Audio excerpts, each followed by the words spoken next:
నమస్కారం, TV news కి స్వాగతం. ముందుగా హెడ్లైన్స్.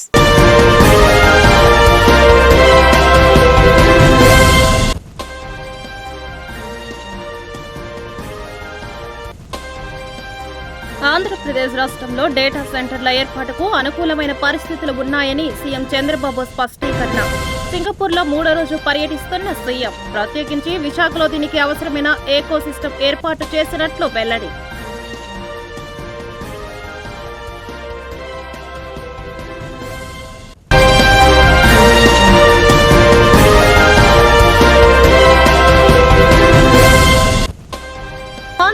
వెలుగొండ ప్రాజెక్టుల పనుల పురోగతిపై మంత్రి నిమ్మల రామానాయుడు వీడియో కాన్ఫరెన్స్ నిర్వహణ. గత 5 ఏళ్ల పాలనలో చెయ్యలేని పనిని మొదటి సంవత్సరంలోనే ఆంధ్రనివారందు 3850 క్యూసెక్కులు తరలించేలా పనులు పూర్తి చేశామని మంత్రి వెల్లడి.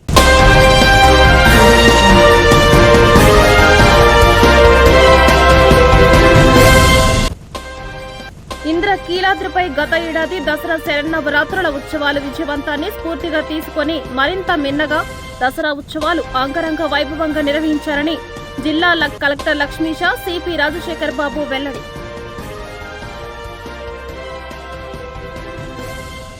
ఆంధ్రప్రదేశ్ రాష్ట్రంలో డేటా సెంటర్ల ఏర్పాటుకు అనుకూలమైన పరిస్థితులు ఉన్నాయని ముఖ్యమంత్రి చంద్రబాబు స్పష్టం చేశారు. ప్రత్యేకించి విశాఖలో దీనికి అవసరమైన ఎకోసిస్టమ్ ఏర్పాటు చేసినట్లు వెల్లడించారు. Knowledge economy ecosystem are created. Today, if you see impacts, outcomes, Nadella Satya joined in Microsoft in Hyderabad Center. After some time, he became CEO of Microsoft. That is the strength. If you see further here, that is his ability, efficiency, that is how Indians are moving, particularly Andhra Pradesh is leading. One more thing, if you see today, in technology, our people have gone all over the world. 25 years time. Highest per capita income, if you go to any country, Indians. Among Indians, 33% are Telugu community, that is from my state, that is where one public policy. Because of knowledge economy today, Hyderabad is contributing 75% of income for Telangana state. Highest per capita income is Telangana now. And also, very important here, 67% service sector in Hyderabad. Most livable city. This is where I got inspiration from Singapore. That is where we produced a model. It is proving right. Here in Andhra Pradesh, we are having very ambitious plan, 2.4 trillion US economy, per capita income $42,000, 450 billion exports. For that very clear milestones, if you see, by 2047, literacy 100%, not only literacy, now so many changes are come, flexible working hours have come, work from home, even physical and virtual working, even GCC, so many concepts have come. There we wanted to build a curriculum. That is where technology, you name anything, skill, technology, capacity, everything we will build for tomorrow's economy. Singapore is the best model for employment generation. We are going further. Think globally, act globally. Distance is not the constraint. If necessary, from home you can create startup companies. That is what is happening today. Here, futuristic knowledge economy, what are all the requirements, we are going to prepare human resources from now onwards. That is our commitment, 100% literacy rate. Female labor participation nearly 80%. Urbanized population from 40 to 60%. Skilled labor 95%. GSTP. Punganur Kuppam branch canal పనుల పురోగతి సకాలంలో స్పందించినందుకు 2 ఈఈలకు మెమోలు జారీ చేయాలని మంత్రి నిమ్మల రామానాయుడు అధికారులకు ఆదేశాలు జారీ చేశారు. వెలుగొండ ప్రాజెక్టు టన్నెల్స్లో లైనింగ్, బెంచింగ్ పనులు ఆలస్యం కాకుండా 2026 జూన్ కల్లా పూర్తయ్యేలా పనులు చేయాలన్నారు. ఇంద్రకీలాద్రిపై గత ఏడాది దసరా శరన్నవరాత్రుల ఉత్సవాలు విజయవంతాన్ని స్ఫూర్తిగా తీసుకుని మరింత మిన్నగా దసరా ఉత్సవాలు అంగరంగ వైభవంగా నిర్వహించాలని జిల్లా కలెక్టర్ లక్ష్మీష సిపిఎస్వి రాజశేఖర బాబు అన్నారు. సామాన్య భక్తులకు తొలి ప్రాధాన్యతనిస్తూ ప్రణాళిక ప్రకారం భక్తులకు అవసరమైన అన్ని ఏర్పాట్లు పూర్తి చేసి సాంకేతికత, ఏఏ టూల్స్ అనుసంధానంతో భక్తులకు మధురానుభూతి కలిగించేలా ఈ ఏడాది దసరా ఉత్సవాలు నిర్వహించనున్నట్టు తెలిపారు. జరుగుతున్నాయి. ఈ నేపథ్యంలో ఘనంగా ఉత్సవాలు జరపాలంటే శాఖల మధ్య సమన్వయం ఎంతో అవసరమని భావించి ఈరోజు స్టార్ట్ చేశాము.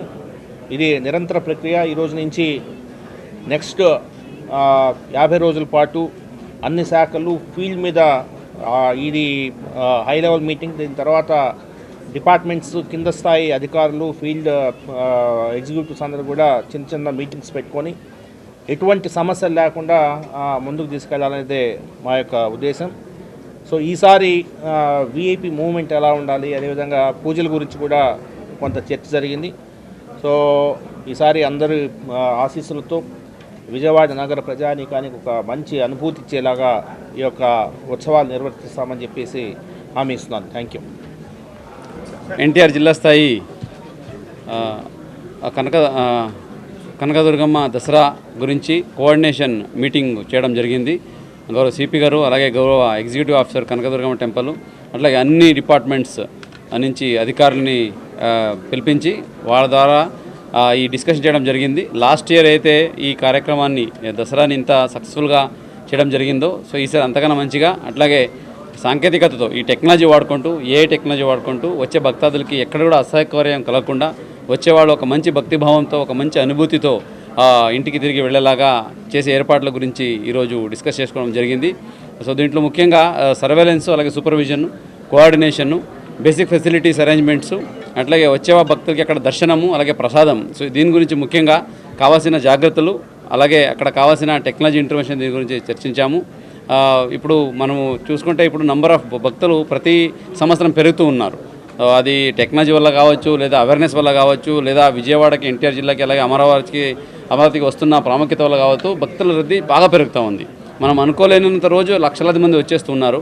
సో ఈసారి మనం దసరా చూసుకుంటే మూల నక్షత్రం రోజున ఎక్కువ మంది వస్తారని అనుకుంటున్నాం, కానీ మిగతా రోజున కూడా వీకెండ్లో కూడా ఎక్కువ మంది వచ్చే అవకాశం ఉంది. ఈ 11 రోజులు సెప్టెంబర్ 22వ తారీఖు నుంచి అక్టోబర్ 2వ తారీఖు వరకు ఈ 11 రోజులు ప్రతిరోజు ఏమీ లేదన్నా కూడా 2 లక్షల నుంచి 2.5 లక్షల మంది ఈ సిటీకి వచ్చి వెళ్తుంటారు. దాంతోపాటు ఈసారి విజయవాడ ఉత్సవాలు కూడా జరుగుతూ ఉంటాయి. చాలా ఈవెంట్స్, కల్చరల్ ఈవెంట్స్, అలాగే ఈ సెలబ్రేషన్స్, ఫెస్టివల్స్ ఇవన్నీ జరుగుతుంటాయి. కాబట్టి అన్ని రకాలుగా ఎంతమంది విజయవాడకి తరలి వచ్చినా వాళ్ళకి ఎక్కడ ఇబ్బంది కలగకుండా వాళ్ళ రాకపోకలకి, అలాగే వాళ్ళ పార్కింగ్ ఏరియాసు, అట్లాగే బేసిక్ ఫెసిలిటీసు, దీని గురించి అన్ని రకాలుగా ఏర్పాటు చేసి ఎన్ని లక్షల మంది వచ్చినా వాళ్ళు మంచి అనుభూతితో, మంచి ఎక్స్పీరియన్స్తో ఇంటికి వెళ్ళడానికి అరేంజ్మెంట్ చేయడానికి ఈరోజు చర్చించడం జరిగింది. అన్ని డిపార్ట్మెంట్ వాళ్ళు సానుకూలంగా కోఆర్డినేట్ చేస్తున్నారు. అట్లాగే పాజిటివ్గా మంచి మంచి సలహాలు కూడా ఇచ్చారు. అలాగే వేద పండితులు కూడా మాట్లాడాము. వాళ్ళు కూడా అమ్మవారి పూజలు అయితేనేంటి, అలాగే అక్కడ రావాల్సిన అక్కడ భక్తిభావం. విజయవాడ పశ్చిమ నగరంలోని కేఎల్ రావు నగర్లో 7 సంవత్సరముల చిన్నారి అన్విత గత 2 సంవత్సరాలుగా గుండె సంబంధిత వ్యాధితో బాధపడుతుంది. పాప తల్లిదండ్రులు బోయిళ్ల స్పందన కుమార్, శిరీష ట్రీట్మెంట్ చేస్తున్నారు. చివరిగా డాక్టర్లు గుండె మార్పిడి చికిత్స చేయాల్సి ఉందని చెప్పడంతో కన్నీటి పర్యంతమయ్యారు. శస్త్రచికిత్స కోసం సుమారు 55 లక్షల రూపాయలు ఖర్చు చేసే ఆర్థిక స్తోమత లేకపోవడంతో తల్లిదండ్రులు దాతలను ఆశ్రయిస్తున్నారు. ఈ క్రమంలో తండ్రి స్పందన కుమార్ కూడా యాక్సిడెంట్ అవడంతో పనిచేయని స్థితిలో ఉన్నాడు. ఈ విషయం తెలుసుకున్న దాత పోట్నూరి కృష్ణకేశవ తన సోదరుడైన పోట్నూరి అజయ్ కుమార్ పేరున మొదటి విడతగా ఇంటికి కావలసిన నిత్యావసరాలను అందించడం జరిగింది. తదుపరి ఆపరేషన్ నిమిత్తం 50,000 రూపాయల చెక్కును మంగళవారం పాప తల్లిదండ్రులకు అందజేయడం జరిగింది. ఈ సందర్భంగా పాప తల్లిదండ్రులు తమను ఆదుకోవాలని ప్రభుత్వానికి, దాతలకు విజ్ఞప్తి చేశారు. నమస్తే అండి, నా పేరు స్పందన్ కుమార్, మావిడి శిరీష. మా పాప అన్విత అండి. గత 2 సంవత్సరాల నుంచి హార్ట్ ప్రాబ్లంతో ఇబ్బంది పడుతుందండి. రీసెంట్గా లాస్ట్ 2 మంత్స్ బ్యాక్ వెళ్ళామండి. వాళ్ళ హాస్పిటల్లో హార్ట్ ట్రాన్స్ప్లాంటేషన్ చేయాలని చెప్పారండి. మాకున్న స్తోమతకి నేను కరెంట్ పని చేసుకుంటానండి. నాకు వచ్చేది 15,000 జీతం. ఆ జీతంతోనే ఫ్యామిలీ అంతా గడుపుతున్నామండి. రీసెంట్గా పాప కోసం తిరుగుతున్నప్పుడు నాకు కూడా యాక్సిడెంట్ అయ్యి లెఫ్ట్ సైడ్ ఇదంతా స్ట్రోక్ లాగా వచ్చేసిందండి. పాపని లాస్ట్ 2 మంత్స్ క్రితం హార్ట్ ట్రాన్స్ప్లాంటేషన్ చేయాలన్నారండి. ఆ విషయం తెలిసిన దగ్గర నుంచి నాకు ఈ లెఫ్ట్ సైడ్ కాలు చెయ్యి అంతా పెరాలసిస్ టైప్లో అయిపోయిందండి. అందరినీ కలుస్తున్నామండి. ఏదన్నా సాయం చేయగలిగితే అందరూ చేస్తే పాపకి ట్రీట్మెంట్ చేయడానికి అవుతుందండి. ఎందుకంటే 50 లక్షలు అన్నారు. దానికోసమే తిరుగుతున్నామండి. దయచేసి పెద్దవాళ్ళు, సీఎం గారు, కళ్యాణ్ గారు ఎవరన్నా మీ దృష్టి దాకా తీసుకెళ్తే మీరు సాయం చేయాలని కోరుకుంటున్నాను. నమస్తే. అలాగే లాస్ట్ 2 సంవత్సరాల నుంచి తిరుపతిలో చూపిస్తున్నామండి. యాక్చువల్గా స్టార్టింగ్ 5వ సంవత్సరంలో పాపకు ప్రాబ్లం వచ్చినప్పుడు ఇక్కడ ఆంధ్ర హాస్పిటల్, ఇంకా చాలా హాస్పిటల్ తిరిగాను. విజయవాడలో అవదంటే తిరుపతి రెఫర్ చేశారండి, పద్మావతి హాస్పిటల్కి పిల్లలది. అక్కడికి వెళ్ళామండి. మెడిసిన్ వల్ల తగ్గిపోతుంది అని అన్నారండి. 2 సంవత్సరాల నుంచి మెడిసిన్ వాడుతున్నామండి. కాకపోతే లాస్ట్ 2 నెలల క్రితం వెళ్ళినప్పుడు పాపకి మెడిసిన్ ఏమీ సపోర్ట్ చేయట్లేదండి. ఖచ్చితంగా హార్ట్ ట్రాన్స్ప్లాంటేషన్ చేయాలి, అది ఇక్కడ అవ్వదు, చెన్నై కానీ బెంగళూరు కానీ వెళ్ళమన్నారండి. బెంగళూరులో ఎక్కువ కాస్ట్ అయిపోతుందండి. సరే ఇప్పుడు చెన్నై కూడా ట్రై చేద్దాం, చెన్నై వెళ్ళామండి. చెన్నైలో దాదాపు 50 లక్షలు అవుతుందని చెప్పారండి. ఇక ఆ విషయం తెలిసిన దగ్గర నుంచి మేము ఆ డబ్బుల కోసం నేను చేసే కరెంట్ పనికి ఆ డబ్బులు అరేంజ్ అవ్వక గవర్నమెంట్ వాళ్ళు చుట్టూ తిరుగుతా ఎవరన్నా మాకు సాయం చేస్తారని, సాయం చేస్తే మా పిల్ల బతికిదని కోరుకుంటున్నామండి. అలాగే అన్నయ్య వాళ్ళు కూడా వచ్చారండి, మా కోసం వచ్చి చెక్ ఇచ్చారండి. వాళ్ళకు కూడా కృతజ్ఞతలు చెప్తున్నానండి. ఇంకెవరైనా దాతలు ఉంటా కానీ సాయం చేయాలని కోరుకుంటున్నానండి. ఈ విషయాన్ని సీఎం గారి దగ్గరికి కానీ, నారా లోకేష్ గారి దగ్గరికి, కళ్యాణ్ గారి దగ్గర తీసుకెళ్లి మా కుటుంబాన్ని, మా పాపని బతికించమని అడుగుతున్నాను. బీసీలకు రక్షణ చట్టాన్ని అమలు చేయాలని డిమాండ్ చేస్తూ జాతీయ బీసీ చైతన్య సమితి ఆధ్వర్యంలో విజయవాడ ధర్నా చౌక్లో ధర్నా కార్యక్రమం నిర్వహించారు. ఈ సందర్భంగా జాతీయ బీసీ చైతన్య సమితి వ్యవస్థాపక అధ్యక్షులు రమణ మాట్లాడుతూ ఓటు బ్యాంకు కోసం మాత్రమే బీసీలను రాజకీయ పార్టీలు వాడుకుంటున్నాయని ఆరోపించారు. కూటమి అధికారంలోకి వస్తే బీసీ రక్షణ చట్టం తీసుకొస్తామని చెప్పారని, ఇప్పుడు అధికారంలో ఉన్నప్పటికీ ఆ విషయాన్ని విస్మరించారని అన్నారు. బీసీ రక్షణ చట్టాన్ని అమలు చేయకపోతే పెద్ద ఎత్తున ఉద్యమం చేపట్టాల్సి వస్తుందని హెచ్చరించారు. ఆ చట్టాన్ని అమలు చేయడానికి ప్రత్యేకంగా ఆర్థిక బడ్జెట్ అవసరం లేదని చెప్పారు. రాబోయే రోజుల్లో ఈ ఉద్యమాన్ని మరింత ఉధృతం చేస్తామని అన్నారు. విజయవాడ ధర్నా చౌక్లో బీసీ రక్షణ చట్టం కోసం ధర్నా కార్యక్రమానికి పిలుపునివ్వడం జరిగింది. నా పేరు బీసీ రమణ, జాతీయ బీసీ చైతన్య సమితి వ్యవస్థాపక అధ్యక్షులు. ఈ ధర్నా కార్యక్రమం యొక్క ముఖ్య ఉద్దేశం, స్వతంత్ర భారతదేశంలో ఇంతవరకు బీసీలకు రక్షణగా ఎటువంటి యాక్ట్ కానీ, ఎటువంటి చట్టం కానీ, ఎటువంటి విధానం కానీ లేదు అనేది అందరికీ తెలిసిన సత్యమే. అయితే పాలకులారా, మీకు బీసీల ఓట్లు కావాలి, మీకు బీసీల యొక్క అండదండలు కావాలి. కానీ మీ అధికారంలో చేపట్టిన తర్వాత బీసీలకు ఏదైనా ఒక కార్యక్రమం కానీ, వాళ్ళకు ఒక కొన్ని విషయాలలో మేము ఉన్నామనేటువంటి భరోసా ఇచ్చే పార్టీలు కానీ, నాయకులు కానీ ఈ రాష్ట్రంలో కానీ, ఈ దేశంలో కానీ లేరనేది వాస్తవం. మీరు 2024లో కూటమి ప్రభుత్వం అధికారంలోకి వస్తే బీసీల యొక్క సామాజిక రక్షణ కోసం రక్షణ చట్టాన్ని ఏర్పాటు చేస్తామని చెప్పింది మీరే కదా. ఇప్పుడు ప్రభుత్వంలో ఏలుతున్నది మీరే కదా. మరి మీరు చెప్పిన హామీ, బీసీ రక్షణ చట్టం హామీ ఏమైనా మర్చిపోయారా అని మరొకసారి రాష్ట్ర వ్యాప్తంగా బీసీల అందరం కూడా మీకు గుర్తు చేస్తున్నామని తెలియజేస్తున్నాము. గుర్తు చేయడమే కాదు, మీరు ఈ రక్షణ చట్టాన్ని అమలు చేయకపోతే రాష్ట్ర వ్యాప్తంగా ఉద్యమ కార్యాచరణ చేపట్టి మా హక్కులను మేము నెరవేర్చుకుంటామని కూడా ఈ సందర్భంగా తెలియజేస్తున్నాము. బీసీ రక్షణ చట్టం ఏర్పాటు చేయాలంటే కోట్ల బడ్జెట్ అవసరం లేదు. మీకుండేటువంటి పోలీస్ వ్యవస్థ, మీకుండేటువంటి ఇంటెలిజెన్స్ వ్యవస్థ, మీకుండేటువంటి అధికార యంత్రాంగంతో ఆ చట్టానికి ఒక రక్షణ కల్పించవచ్చు. అది పెద్ద అంశమేం కాదు, ఆర్థిక నిధులతో కూడుకున్న అంశం కూడా కాదు. అయినా మీరు దాన్ని దాటవేస్తున్నారంటే బీసీల పైన మీకు ఎటువంటి ప్రేమ లేదని మేము స్పష్టంగా తెలియజేస్తున్నాం. మీరు ఇచ్చిన హామీని మీరు తక్షణం అమలు చేయాలని కోరుకుంటున్నాం. ఈ రోజు రాష్ట్రంలో ఎక్కడ దాడులు జరిగినా కూడా బీసీ బీసీల పైన విపరీతమైన దాడులు, బీసీల పైన ఎటువంటి చట్టాలు లేవని బీసీలను రాజకీయ అంటరాని వారిగా ఈ దేశంలో ఈ రాష్ట్రంలో బీసీలను చూస్తున్నారని తెలియజేస్తున్నాము. ఓట్లు ముఖ్యం, కానీ మీరు చేసిన హామీలు మాత్రం మీరు నెరవేర్చడం లేదని తెలియజేస్తూ రాబోయే రోజుల్లో ఈ కార్యక్రమాన్ని ఈ ఉద్యమాన్ని ఇంకా ఉధృతం చేస్తాము. తక్షణమే మీరు రక్షణ చట్టాన్ని అమలు చేయండి అని ఈ రాష్ట్ర ప్రభుత్వానికి తెలియజేస్తున్నాం. గుంటూరులోని ఆడిటర్లతో తూర్పు ఎమ్మెల్యే మహమ్మద్ నజీర్ సమావేశం నిర్వహించారు. P4 కార్యక్రమం అమలు గురించి వివరించారు. రాష్ట్ర ప్రభుత్వం ప్రతిష్టాత్మకంగా చేపట్టిన P4 కార్యక్రమాన్ని విజయవంతం చేయాలని చెప్పారు.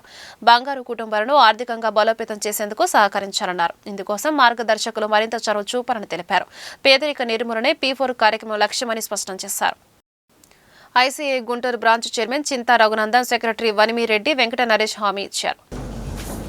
Guntur branch Indian chartered accountants association Guntur బ్రాంచ్లో ఈరోజు ఆంధ్రప్రదేశ్ ప్రభుత్వం P4 మోడల్ ఏదైతే తీసుకొని పేదరికం లేనటువంటి సమాజ నిర్మాణం కోసం గౌరవ ముఖ్యమంత్రి గారు P4 మోడల్లో సమాజంలో అభివృద్ధి చెంది ఉన్నతమైనటువంటి స్థానాల్లో ఉన్నటువంటి 20% మంది, పేదరికంలో ఉన్నటువంటి 80% మందిని ఆదుకునేటువంటి కార్యక్రమాన్ని ఏర్పాటు చేసి దానిలో అన్ని వర్గాల ప్రజలను, ముఖ్యంగా వ్యాపారస్తుల్ని, డాక్టర్స్ని, ఇంజనీర్స్ని, అలాగే సంపన్నులైనటువంటి ప్రతి ఒక్కరిని కూడా, ఇది కేవలం ఆర్థికపరమైనటువంటి ఆలోచన కాకుండా ఈరోజు డబ్బులున్నా కూడా కొంతమంది వ్యాపారాలు చేయలేనటువంటి పరిస్థితులు ఉన్నారు. దానికి కారణం నైపుణ్యత లేకపోవడం, ఆ వ్యాపారం గురించి పూర్తి ఆలోచన లేకపోవడంతో కొంతమంది యువకులు ఈరోజు డబ్బులు ఉన్నప్పుడు కూడా వాళ్ళ తల్లిదండ్రులు వాళ్ళకి ఇనిషియేట్ తీసుకొని ఒక వ్యాపారం పెట్టించేటువంటి పరిస్థితులు లేవు. అటువంటి వాళ్ళందరూ కూడా ఈరోజు చార్టెడ్ అకౌంటెంట్స్గా ఉన్నటువంటి ప్రొఫెషనల్స్ అందరూ కూడా సమాజంలో ఇటువంటి పరిస్థితులు ఉన్నటువంటి వాళ్ళందరి చేత వ్యాపారవేత్తలుగా వాళ్ళు మార్చేటువంటి ఒక వాళ్ళని అలవాటు పరచడం అనేది ఒక స్కిల్గా తీసుకొని ఆ కార్యక్రమం కూడా చేయడానికి ముందుకు రావడం. అంతేకాకుండా ఈరోజు ఇక్కడ పెద్ద ఎత్తున గుంటూరు నగరంలో దాదాపు 300 మంది ప్రాక్టీషనర్స్ ఉన్నారు. వాళ్ళందరూ కూడా ఈరోజు P4 మోడల్లో మార్గదర్శులుగా తప్పకుండా ప్రతి ఒక్కరు కూడా 4 నుంచి 5 కుటుంబాల వరకు బంగారు కుటుంబాలను అడాప్ట్ చేసుకొని వాళ్ళకు కావాల్సినటువంటి ఎంప్లాయ్మెంట్ కానీ, అలాగే స్కిల్ ఎన్హాన్స్మెంట్ కానీ, అంతేకాకుండా ఫైనాన్షియల్ లిటరసీ గురించి కానీ, అంతేకాకుండా ఎంప్లాయ్మెంట్ క్రియేషన్ కానీ, అనేక రకాలుగా ఫైనాన్షియల్ ఎయిడ్ కానీ ఇవన్నీ కూడా చేయడానికి ముందుకు రావడం చాలా సంతోషం. ఈరోజు సమాజంలో అన్ని వర్గాల వాళ్ళని కలుస్తూ ఉన్నాం. ప్రతి ఒక్కరు కూడా ఈరోజు చంద్రబాబు నాయుడు గారు తీసుకున్నటువంటి ఈ ఆలోచన విధానాన్ని ప్రజల్లోకి తీసుకుని వెళ్ళి పూర్తిగా 2029కి ఏదైతే వికసిత్ భారత్ స్వర్ణాంధ్ర 2047లో భాగంగా జీరో పావర్టీ, పూర్తిగా పేదరిక నిర్మూలన అయినటువంటి సమాజాన్ని నిర్మాణం చేయడానికి మేమందరం కూడా ముందుకు సాగుతామని చెప్పి ఈ సందర్భంగా తెలియజేస్తా ఉన్నాం. నమస్కారం అండి. ఈరోజు మేము మా గుంటూరు బ్రాంచ్ ఐసీఐ బ్రాంచ్లో 1 డే GST సెమినార్ చేస్తున్నాము. దీనికి చీఫ్ గెస్ట్గా విచ్చేసిన మహమ్మద్ నజీర్ గారు చాలా ధన్యవాదాలండి. సార్ గారు మంచిగా P4 కాన్సెప్ట్ అసలు ఏంటి, జనాల్లో ఒక అపోహ ఉంది, P4 అంటే డబ్బులు పెట్టాలి అని ఒక అపోహ ఉందని. అది కాదండి, డబ్బులే కాదు, మీ యొక్క స్కిల్స్, చాలామందికి స్కిల్స్ లేవు. ఆ స్కిల్స్ డెవలప్మెంట్ కానీ, లేకపోతే జనాలకి సేవింగ్ ఎలా చేసుకోవాలో తెలియదు, ఫినాన్షియల్ లిటరసీ, డబ్బుని సంపాదిస్తున్నారు కానీ సేవ్ చేసుకోవడమే చేసుకోలేకపోతున్నారు. దీనిని ఏమన్నా చేసుకుంటే కనుక వాళ్ళ ఒక లైఫ్ స్టైల్ అప్గ్రేడ్ అవుతుందండి, అండ్ నెక్స్ట్ జనరేషన్కి మనం పాస్ చేయొచ్చు అని చాలా మంచిగా చెప్పారండి. సో దీన్ని మేము ఆదర్శంగా తీసుకొని మా CA సభ్యులందరూ కూడా మా వీలైనంత చేతలైనంత సహాయం మాకు తెలిసిన వాళ్ళలో కానీ, చుట్టుపక్కల ఉన్న వాళ్ళలో కానీ దత్తత తీసుకొని చక్కగా ఫైనాన్షియల్ లిటరసీ ప్రోగ్రామ్స్ కానీ, ప్లానింగ్ కానీ, ఎవరైనా చిరు వ్యాపారులు ఉంటే వాళ్ళకి ఏమన్నా లోన్లు కావాలన్నా ఎట్లా లోన్ తీసుకోవాలి, ఏ లోన్ తీసుకుంటే ఎంత వస్తుంది, బయట వడ్డీలో చిక్కుకుపోయి ప్రాణాలు కోల్పోయి మనం చూస్తూనే ఉన్నాం, కుటుంబాలు అల్లాడిపోతున్నారు. అలా కాకుండా బ్యాంక్ ద్వారా తీసుకొని తక్కువ వడ్డీకి తీసుకొని వాళ్ళకి చిన్న వ్యాపారం పెట్టించుకుంటే వాళ్ళ లైఫ్, వాళ్ళ ఫ్యామిలీ బాగుంటుంది. ఇట్లాగా ఎవరికి తోచినది చేతనైన సహాయం వాళ్ళు చేసుకుంటూ అందరి ప్రజల ఒక లైఫ్ స్టైల్ అప్స్కిల్ చేయడానికి మేము ప్లాన్ చేస్తున్నామండి. థ్యాంక్ యూ సో మచ్ అండి. రాజకీయంగా తన ఎదుగుదలను చూసి ఓర్వలేక కొందరు వెధవలు బురద జల్లుతున్నారని మాజీ ఎమ్మెల్యే జనసేన పార్టీ నాయకులు కిలారి రోషయ్య తెలిపారు. పొన్నూరులో జరిగిన బార్నాబాస్ హత్య కేసులో తనకు నోటీసులు వచ్చాయంటూ వస్తున్న వార్తల్లో వాస్తవం లేదని చెప్పారు. ఈ విషయంలో తనకు ఎలాంటి నోటీసులు రాలేదని స్పష్టం చేశారు. మళ్లీ తాను పొన్నూరు వస్తాననే భయంతోనే అసత్య ప్రచారం చేస్తున్నారని ఆయన వెల్లడించారు. ఈ పరిణామాలను పవన్ కళ్యాణ్ దృష్టికి తీసుకువెళ్తారని చెప్పారు. ఎవరు కూడా జనసేన కార్యకర్తలు నాయకులు ఎవరు కూడా ఇక ఆగే ప్రసక్తిలో లేరు. దానికి కరెక్ట్గా సమాధానం చెప్తారు రానున్న రోజు. జనసేన లేకుండా అధికారం చేపట్టే అవకాశం మొన్న ఎలక్షన్లో లేదు కదా, ఎందుకని ప్రయత్నాలు జరుగుతాయి అంటే ఇది సమిష్టి కృషితో గెలిచిన మాట వాస్తవం. దాంట్లో జనసేన చాలా నియోజకవర్గాల్లో జనసేన చాలా తగిన ప్రాబల్యం ఉంది. పొన్నూరు నియోజకవర్గంలో ఉంది, 45,000 మంది ఉన్నారు జనసేన దాని ఓట్లు పడిన వాళ్ళు ఉన్నారు. జనసేన ఓట్లు అత్యధికంగా పడిన నియోజకవర్గాల్లో పొన్నూరు ఒకటి. సో ఇలాంటి చోట మళ్ళీ ఎక్కడ జనసేన ఎదగకూడదని ఒక తొక్కుడు కార్యక్రమం చేస్తూ ఉన్నారు. ఇవాళ జనసేన కార్యక్రమం అందరూ కూడా గమనిస్తూ ఉన్నారు. ఇదంతా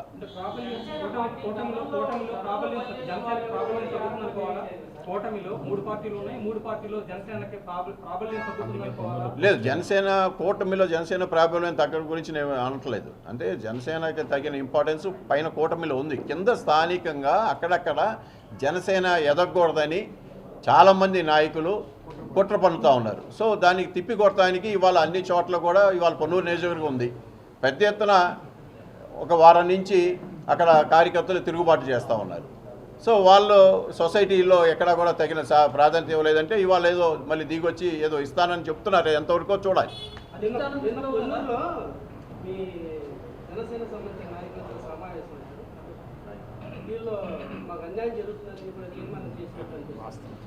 అంటే జరిగిన మాట వాస్తవం.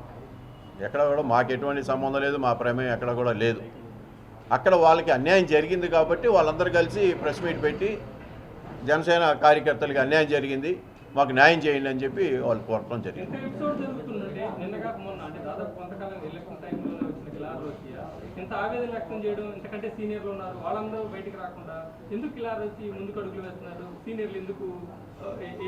రెండు విషయాలు. ఒకటి, నా మీద నిన్న ట్రోల్స్ వచ్చినాయి కాబట్టి చెప్పాను. ఒకటి. రెండు, జనసేనలో నేను ఉన్నాను కాబట్టి జనసేనలో ఎక్కడ ఆ నియోజకవర్గంలో నేను పనిచేశాను కాబట్టి ఏ విధంగా మళ్ళీ నేను అక్కడికి రాకూడదని తాపత్రయంగా వాళ్ళు పనిచేస్తూ ఉన్నారు. సో అందుకనే జనసేన కార్యకర్తలు అందరికీ తెలుసు నేను ఏ విధంగా ఎమ్మెల్యేగా ఉన్నప్పుడు ఏ విధంగా పనిచేశాను, నియోజకవర్గంలో ఆ ప్రభుత్వంలో ఉన్నా కూడా నేను ఏ విధంగా పనిచేశానో వాళ్ళందరికీ కూడా తెలుసు. సో ఇక్కడ జనసేన కార్యకర్తల్ని కాపాడుకోవాల్సిన ఆవశ్యకత మాకుంది. అందుకనే నేను పార్టీలో చేరిన తర్వాత జనసేన పార్టీని నేను కాపాడుకోవాలి. సీనియర్ అంటే ఏ నియోజకవర్గంలో ఎక్కడ జరిగితే ఒకరికి రిప్లై ఇస్తారు.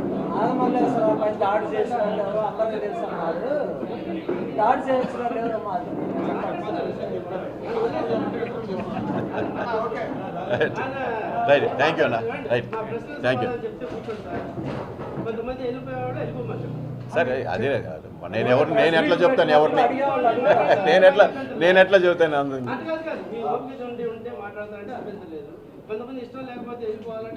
చెప్పండి, నాకేం అభ్యంతరం లేదు, ఉండమంటే ఉంటాను.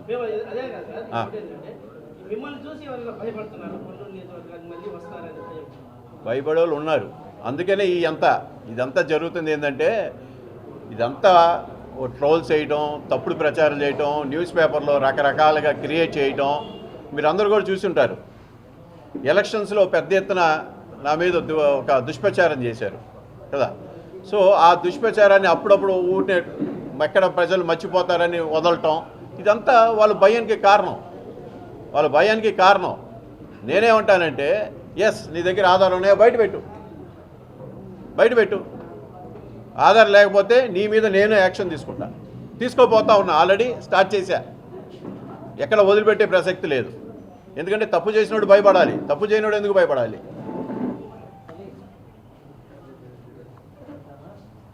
ఏనా ఇంకేమైనా ఉన్నాయా? రైట్, థ్యాంక్ యూ అన్నా.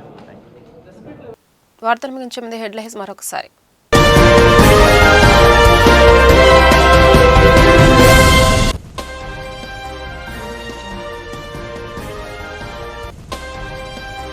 ఆంధ్రప్రదేశ్ రాష్ట్రంలో డేటా సెంటర్ల ఏర్పాటుకు అనుకూలమైన పరిస్థితులు ఉన్నాయని సీఎం చంద్రబాబు స్పష్టీకరణ. సింగపూర్లో 3వ రోజు పర్యటిస్తున్న సీఎం. ప్రత్యేకించి విశాఖలో దీనికి అవసరమైన ఏకో సిస్టమ్ ఏర్పాటు చేసినట్లు వెల్లడి.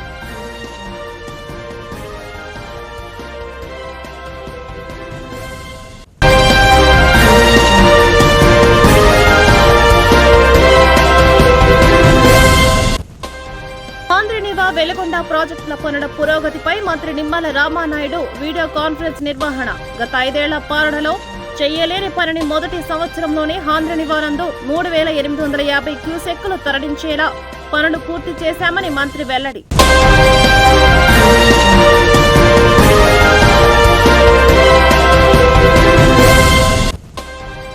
ఇంద్రకీలాద్రిపై గత ఏడాది దసరా శరన్నవరాత్రుల ఉత్సవాల విజయవంతాన్ని స్ఫూర్తిగా తీసుకుని మరింత మిన్నగా దసరా ఉత్సవాలు అంగరంగ వైభవంగా నిర్వహించారని జిల్లా కలెక్టర్ లక్ష్మీషా సిపి రాజశేఖర్ బాబు వెల్లడి.